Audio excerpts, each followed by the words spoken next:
Assalamualaikum warahmatullahi wabarakatuh. Teman-teman, pada malam hari ini saya sudah bersama dengan Mbah Kendil Jopo Montro. Kita akan berbincang-bincang lagi teman-teman. Kita sudah lama sekali tidak menjawab pertanyaan dari rekan-rekan semua.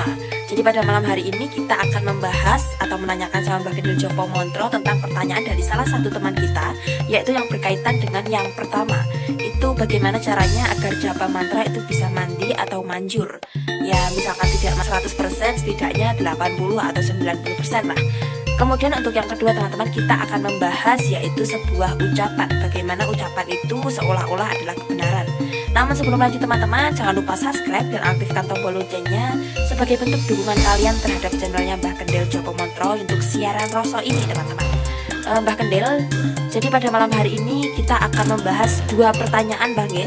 Ini dari salah satu teman kita atau netizen yang bertanya dengan Mbah Kendil Jopo Montro, yaitu untuk pertanyaan yang pertama itu bagaimana caranya agar mantra atau japa itu bisa mandi atau manjur Mbah. Kalau misalkan tidak 100% ya paling tidak ya 80 atau 90%, tapi kebanyakan bisa manjur gitu loh Mbah.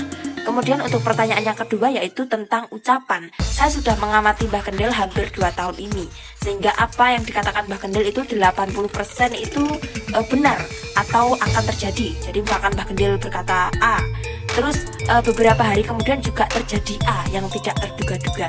Itu apakah ada bisikan, apakah ada penglihatan, atau apakah Mbah Kendil itu cuma asal ngomong? Itu gimana Mbah itu Mbah? Selamat malam saya ucapkan kepada rekan-rekan, teman-teman, adik-adik, beserta para sesepuh bini sepuh yang saya hormati dan saya muliakan. Pada hari ini saya akan menjawab dengan pertanyaan dahulu. Ya. Tapi sebelumnya saya mendoakan kepada kalian apabila kalian mendapat masalah keluarga semoga selesai. Amin. Apabila Anda sulitnya untuk mencari jodoh atau pasangan, semoga segera mendapat pasangan. Amin. Apabila Anda semua punya masalah rumah tangga, misalkan berantakan atau istri atau suaminya pergi dari rumah atau kena godaan dari pelakor, semoga akan kembali utuh sebagai rumah tangga yang sakinah, mawaddah, warahmah, rumah tangga yang benar-benar harmonis, rumah tangga yang benar-benar damai, tentram, dan bahagia. Amin. Kemudian apabila Anda mempunyai masalah hutang piutang, semoga mendapatkan jalan. Apabila Anda kesulitan rezeki, semoga Allah membongkar. Amin. Dan kegiatan-kegiatan Anda menjadi usaha-usaha yang mudah sekali, sehingga Anda akan tidak kesulitan dalam usaha untuk mencari pekerjaan atau rezeki. Teman-teman yang berbahagia, pada hari ini saya akan menjawab pertanyaan Mbak Lulu. Semoga nanti jawaban saya tidak salah. Amin. Dan jawaban saya nanti akan digarisbawahi oleh Allah SWT. Ya, amin. Bahwa yang namanya yaitu japa, mantra, doa apapun bisa manjur, itu bukan karena orangnya, maksudnya bukan dari keturunannya atau pandainya berguru atau banyak sedikitnya ilmu, bukan. Sehingga japa, mantra, manjur itu karena pemberian dari Tuhan Yang Maha Esa atau Allah SWT. Sehingga kita tidak ada kemampuan untuk membuat manjur, kita tidak ada kemampuan untuk membuat mandi. Yang jelas manjur dan mandi itu anugerah atau pemberian atau hadiah dari Sang Pencipta. Kenapa kita diberi hadiah? Otomatis pasti ada sebab dan akibat. Kenapa ada hujan? Pasti ada mendung. Kenapa ada api? Berarti itu ada orang yang menyalakan api. Sehingga pasti ada sebab dan akibat. Kenapa orang manjur? Pasti orang tersebut adalah ada pendekatan kepada Sang Pencipta. Sehingga orang yang manjur dalam ucapan itu tidak mudah karena pasti ada sebab dan akibat. Sehingga pemanjuran dalam ucapan itu banyak sekali faktor atau banyak sekali usaha-usaha manusia untuk menciptakan kebersihan hati. Jadi yang pertama adalah kebersihan hati. Orang bisa manjur, orang bisa dekat, orang bisa dikabulkan permohonan karena hati kita harus bersih. Artinya bersih itu apa yang saya ucapkan, apa yang kita ucapkan A, di dalam hati harus A. Apa yang kita ucapkan B, berarti di dalam hati harus B. Sehingga jangan sampai kita menipu dirinya sendiri. Kita tidak boleh menipu diri kita sendiri, karena kita nanti akan berdoa, kita akan mengucap, membaca, dan keyakinan itu dari kita sendiri. Jadi semua untuk kemanjuran itu berasal dari kita sendiri. Apabila sudah punya niat, maka Tuhan Sang Pencipta Allah SWT tinggal mengabulkan dan menggarisbawahi. Kesimpulannya berarti kita harus menjadi orang-orang yang baik. Jadi hatinya harus bersih, menjauhkan daripada pengaruh jin dan setan, sehingga kita mempunyai nafsu 4 perkara, awamah, amarah, subhanallah, mu'minah, sehingga nafsu-nafsu yang berbuat kecelakaan dan berbuat tidak baik maka harus dihindari. Sebenarnya 4 nafsu itu tidak buruk, karena setiap 4 nafsu itu punya kelebihan masing-masing. Jika nafsu itu dibutuhkan manusia, tanpa nafsu tidak akan bisa hidup. Itu penting bagi kehidupan manusia. Kemudian di samping kebersihan hati, kita harus melaksanakan pendekatan kepada Sang Pencipta, yaitu bertakwa, meninggalkan larangannya, juga menjalankan perintahnya. Jika yang diucapkan hanya meninggalkan larangannya itu kan sulit, Mbak. Sulit, Mbak. Kemudian menjalankan perintahnya itu juga sangat sulit. Tapi sesulit apapun, apabila kita bertujuan baik, insya Allah Tuhan akan mengabulkan. Seperti halnya berpuasa, terus kemudian senang sedekah kepada sesama, kemudian senang menolong sama orang. Artinya menolong itu tidak mempunyai atau tidak punya niat untuk menipu atau punya niat untuk mengambil keuntungan dia sendiri. Ya, kalau kita menolong orang, kita jangan sampai punya niat agar kita mendapat keuntungan. Sekaligus kita punya niat untuk mencari keuntungan sendiri, maka niat kita akan dipersulit jika bukan oleh Allah atau Tuhan. Jika kita harus benar-benar ikhlas menolong orang. Adapun orang yang ditolong itu akhirnya dia teringat atau benih bahasanya Jawa, itu urusan dia. Jadi kita tidak boleh mengharapkan dan memaksa. Apabila dia memberikan rezeki pada kita, ya kita terima saja, nggak masalah, karena kita sudah berkorban untuk menolong. Tapi apabila yang kita tolong itu tidak sadar atau tidak menyukuri, tidak memberikan rezeki kepada kita, kita tidak usah marah, kita tidak usah untuk meminta, kita tidak usah dalam hati kita itu merundel atau sakit hati. Anggap saja itu merupakan perbuatan yang baik saja, penabungan amal kebaikan untuk di akhir nanti. Jika kalau kita menolong orang belum sudah minta uang, adapun berhasil dan tidaknya belum tentu berhasil. Apabila nanti tidak berhasil, pasti kita disemarkan atau dilecehkan orang tersebut. Tapi kalau kita tidak minta uang, sudah kita menang. Artinya apabila gagal, kita sudah mengusahakan dan kita tidak mencari keuntungan, sehingga si pihak yang ditolong tidak berani untuk menolong kita, karena mereka tidak mengeluarkan biaya gitu loh. Tapi apabila misalkan yang ditolong kemudian ikhlas untuk bersedekah memberikan uang kepada kita, ya kita terima, nggak masalah, namanya kita tidak minta diberi, kan tidak apa-apa. Karena yang namanya rezeki itu kadang-kadang dititipkan pada orang. Misalkan pada hari ini kita diberi rezeki, itu artinya bukan rezeki atau uang jatuh dari langit terus ke pangkuan kita. Kadang Allah memberikan rezeki dilibatkan orang, misalkan pasien datang minta tolong, itu juga rezeki. Maka tidak salah apabila kita menerima uang dari pasien. Yang bersalah itu orang yang menipu, yang bersalah itu orang yang menarget atau memaksa kehendak pasien, itu yang salah gitu loh. Sehingga perbuatan-perbuatan yang seperti itu bukan perbuatan budi luhur, maka itu akan mempersulit daripada kemanjuran kita. Kalau kita nanti ada benih-benih baik di dalam hati, otomatis Allah akan tahu cahaya kita gitu loh. Kita hatinya bersih, maka di dalam wajah kita atau di dalam tubuh kita akan bersinar-sinar terang. Nah, apabila bersinar terang, maka Tuhan atau Allah akan mudah untuk mengirimkan, untuk mentransfer kekuatan kepada kita, baik mentransfer uang, mentransfer rezeki, atau mentransfer misalkan kemanjuran, mentransfer ucapan. Tuhan akan mudah. Artinya kesulitan itu tidak berarti itu sudah dikirimkan oleh Allah, tapi kita tidak bisa menerima. Karena kita kegelapan untuk mengambil, kegelapan untuk menerima, kita kegelapan untuk memadai atau mengantongi. Makanya kesempurnaan agar kita itu terang, sehingga Allah akan memberikan sesuatu zat kepada manusia itu kan bersama dengan malaikat-malaikatnya gitu. Jadi malaikat akan mengantarkan itu kesulitan atau tidak mau, bahasanya tidak mau, karena kita itu merupakan hamba-hamba yang gelap. Makanya untuk menjadi hamba yang terang, kita harus benar-benar dengan perilaku yang baik. Sehingga kadang-kadang kalau kita misalkan hatinya bersih, tirakatnya boleh, terus kemudian wiridanya juga boleh, terus kemudian tirakat melek malam juga boleh, terus kemudian kita berbakti pada orang tua juga boleh, berbakti kepada guru juga boleh, dan sebagainya. Maka itu kumpulan kekuatan aura, kekuatan zat-zat yang sangat tinggi. Dan kekuatan zat yang terdapat di dalam tubuh kita, nanti ucapan kita apapun sepertinya itu pasti banyak benarnya daripada salahnya. Kadang kita mengucapkan A saja, kita prediksi itu tidak terjadi, tapi ternyata jarak 5 hari malah terjadi. Seperti kemarin baru tahu sendiri ketepatan bersama kita bahwa ada orang yang uangnya hilang, orang yang uangnya hilang, padahal uangnya itu kan di rumah hilangnya. Saya mengucapkan besok ketemunya uang itu Pak di kebunan, namanya Pak Kasmuri, uangnya hilang. Sekitar saya bilang uangnya nanti saya perkirakan nanti kira-kira di kebunan ada uang. Ternyata bertemu di kebunan juga. Itu seketika itu orangnya kan pasti nggak percaya. Orang uangnya disimpan di rumah, kemudian ditumpuk-tumpuk dengan barang-barang, terus kemudian hilang, terus datang ke rumah saya menanyakan. Kalau hilang ya biarkan Mbah, yang penting saya ingin tahu kira-kira bisa pulang atau tidak. Saya kan hanya bilang kalau uang biasanya kembalinya sulit, tapi andai kata itu bisa kembali, mungkin nanti akan di kebunan atau di kebun. Iya. Ternyata jarak 5 hari kan ditemukan di kebun juga uang yang ditali dengan karet gitu. Iya. Gitu. Ya, seperti Pak Kasmuri heran kok bisa ketemu. Tapi saya pun juga tidak heran, karena apa? Karena Allah itu akan menolong orang tidak sulit itu loh. Iya. Dengan mudah saja Allah berkehendak apapun kun fayakun pasti jadi. Iya. Sehingga kita itu jujur saja tidak punya kemanjuran apapun, kita hanya memohon. Jadi teman-teman, apabila kita bisa membuat pernyataan bahwa saya itu tidak punya kelebihan apapun atau apapun tidak punya, Iya. saya hanya punya andalan yaitu doa Iya. atau mantra atau apa bahasanya itu. Nggih. Jadi kita hanya punya permohonan. Permohonan itu kan bersifat ucapan atau uraian atau kata-kata atau kalimat, Mbak. Iya. Atau bersama doa atau mantra. Nah, mantra itu diterima dan tidak itu urusan Sang Pencipta. Sehingga kesimpulannya, agar ucapan kita, mantra kita manjur, otomatis kita yang pertama harus mendekatkan diri kepada Sang Pencipta Allah SWT.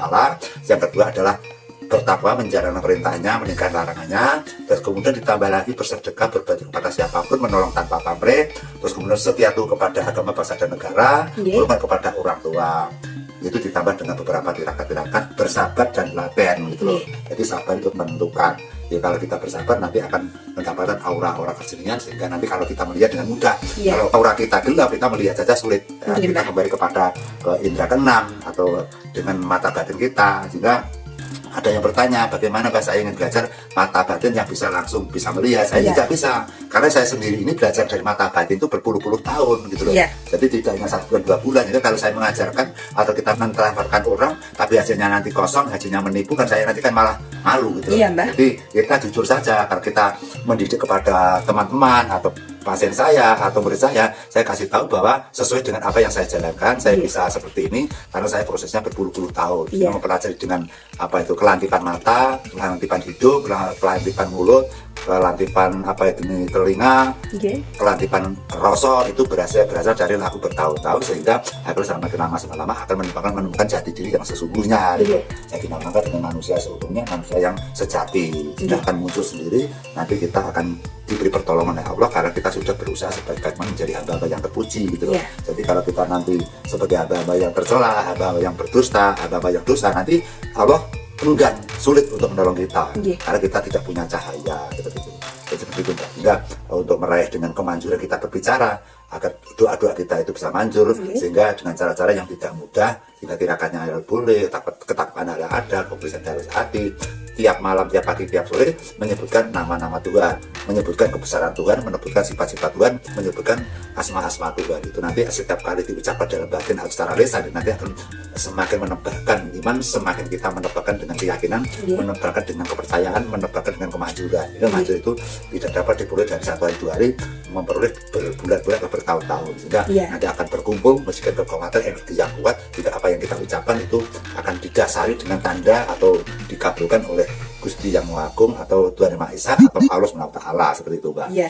Terus berkaitan dengan yang namanya mata batin, Mbak, saya itu kan sering melihat tontonan di TV waktu itu bahwa dia mengadakan seperti uji nyali seperti itu, kemudian dibuka mata batinnya itu langsung bisa melihat, Mbak. Terus kemudian dia dengan mudah bisa menutupnya kembali. Itu gimana, Mbak, teori yang seperti itu? Ya, kalau seperti itu kami tidak belajar, sehingga mata batin yang sesungguhnya yang dipelajarkan atau yang diajar kepada sesama umat dengan kecepatan seketika dikasih transfer langsung dia bisa membuka mata batin, itu saya tidak tahu hal itu. Tapi kalau saya bisa membaca, itu bisa mungkin atas bantuan dari jin dan setan atau bantuan energi yang ada di dalam tubuh mereka sendiri gitu. Ya, saya sulit untuk menjawab karena saya tidak belajar seperti itu. Saya mendapatkan mata batin, mendapatkan penerawangan dan sebagainya itu berasal dari beberapa tahap saya lakukan untuk meditasi dan sebagainya. Kita menanam tela saja itu kan prosesnya 3 bulan. Kita menanam pohon kelapa saja prosesnya bukan tahun-tahunan. Sehingga hasil yang masuk akal atau ilmu yang dasar, ilmu yang diridhoi oleh Allah, ilmu yang sempurna itu yang diperoleh dengan panjang, dengan masa panjang. Tidak ada orang menjadi profesor, tidak ada menjadi dokter, kemudian setelah 3 hari langsung jadi dokter, Mbak. Itu permasalahan itu perlu kita sadari. Tapi juga ada memang, ada orang dibuka mata batinnya, langsung dia bisa melihat sesuatu, misalkan jin dan sebagainya. Tapi saya tidak bisa belajar seperti itu, dan saya tidak bisa melakukan seperti itu, dan saya tidak bisa mengajarkan seperti itu.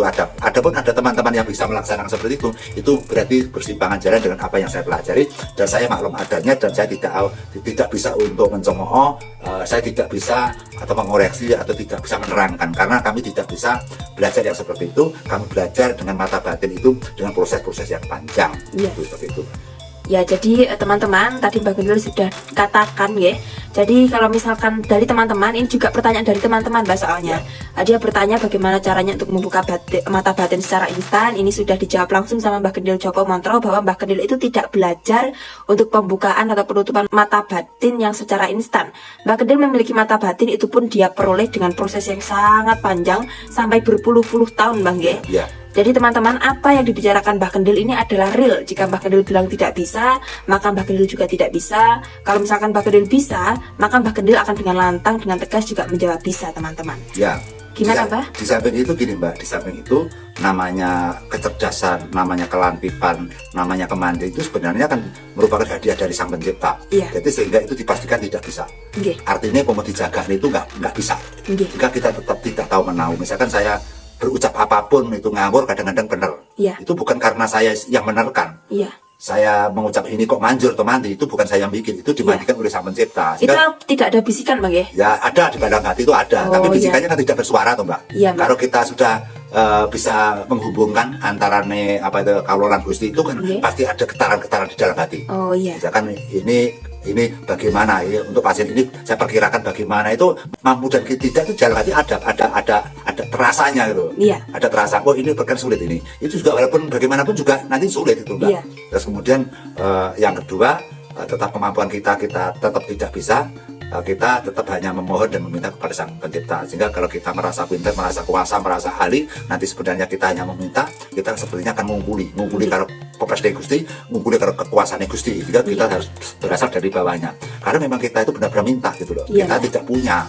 Nah, kalau kita minta terus kemudian kita pamer pada orang merasa punya, itu kan menipu diri kita sendiri. Kalau kita seringnya menipu diri kita sendiri, artinya kita menipu Tuhan gitu loh. Ya, Tuhan itu kan berada di mana-mana, pagi, siang, sore, malam berada di sekitar kita. Mana bisa kita menipu sama Tuhan gitu loh. Jadi tentang kemanjuran itu tidak semua orang pasti setiap sabdo pasti jadi. Setiap sabdonya kadang-kadang kita nyabdo gagal, kadang kita bermantra juga gagal gitu. Jadi teman-teman jangan dipastikan bahwa seperti saya sendiri, misalkan nyabdo orang manjur, terus membaca mantra manjur, belum tentu pemirsa. Sehingga kami juga mengalami banyak kegagalan, banyak sabdo yang tidak manjur, pasti ada. Karena kita sifatnya juga manusia, punya kelebihan dan punya kekurangan, dan kita punya dosa. Tapi kalau kita benar-benar membeli itu, daripada gagalnya lebih baik berhasilnya, itu aja lah. Jadi kita tidak boleh mengatakan 100%, ya minimal 50-60 lah. Ya kita jujur saja. Kenapa kita bicara saja kok menipu orang tuh? Untungnya apa, kita tidak dapat apa-apa. Kita enak jujur saja. Nah, kemudian yang paling penting sekali untuk menekankan untuk kita pembelajaran kepada teman-teman, yang penting ada pendekatan kepada Tuhan, membersihkan hati, terus kemudian seringnya berpuasa, sedekah dan sebagainya, kemudian menghidupkan barang-barang yang ada di dalam tubuh kita. Artinya dari hati kita harus hidup, mata, telinga, kuping, hidung, hati, pikiran itu harus hidup.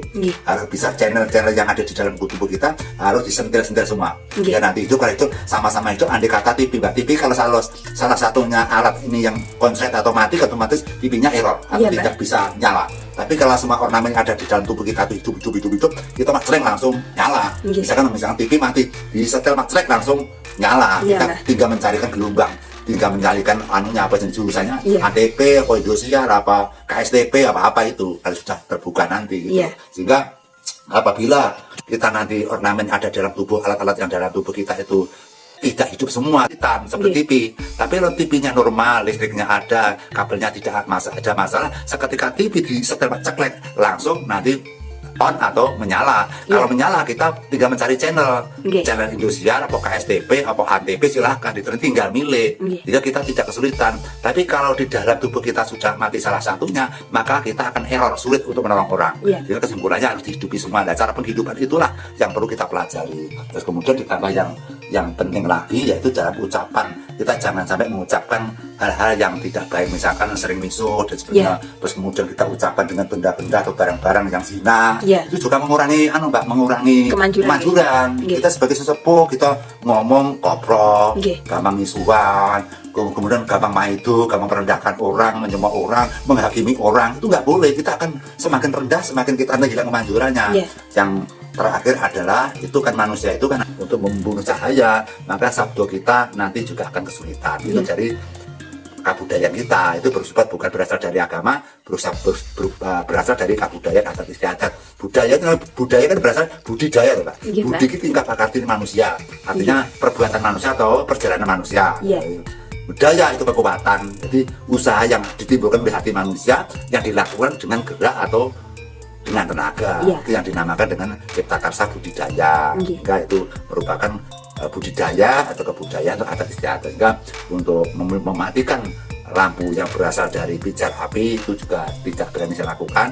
Kemudian saya mematikan lampu yang berasal dari api dengan pakaian angin yang dikeluarkan dari tubuh kita, itu juga tidak berani. Karena di dalam mulut kita itu atau ucapan kita itu sangat penting untuk menolong sesama. Seperti halnya kita untuk bernapas, kita tarik nama Muhammad, kita keluarkan Allah. Kita tarik Muhammad, kita keluarkan Allah. Itu sebagai sirkulasi udara atau sirkulasi pernapasan hidup. Antara kita mengambil, antara kita mengambil dan kita keluar, antara kita mengambil dan kita keluarkan, antara kita hidup dan kita di alam kematian.